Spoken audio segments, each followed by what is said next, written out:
Hi guys, তোমরা সবাই কেমন আছো? আশা করি ভালো আছো। আমরা এখন ভালো নেই, দেখতেই পাচ্ছ। এই বাড়িগুলো দেখতে পাচ্ছ, এই বাড়িগুলো সব ভাঙা পড়ে যাবে। কালকে লাইন কেটে দেবে বলেছে। আর আজকে আমরা সব একটু গুটিয়ে কাটিয়ে নিয়ে যাচ্ছি। এই যে আমার মন্টু পাইলটে, এই দেখো ঘরের কিছু জিনিস এই যে তুলেছি, সেখানে নিয়ে যাবো। ভাড়া বাড়ি যাচ্ছি, যেখানে ভাড়া বাড়িতে, ওই ভাড়া বাড়ি নিয়ে যাচ্ছি সব। এপাশের এইগুলো দেখো, এই যে এখানে কত বাড়িঘর দৌড় আছে লাইন পারে, সব ভেঙে দেবে এরা। সব এসব বাড়িঘর দৌড় ভেঙে দেবে।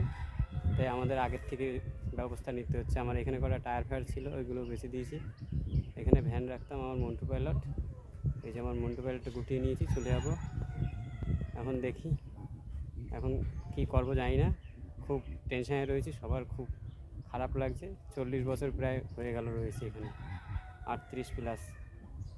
এই সব বাড়িঘর দুয়ার ভেঙে দেবে, সব লাইন করে যত ঘর আছে সরকারি জায়গায় সব ভেঙে দেবে। ঠিক আছে।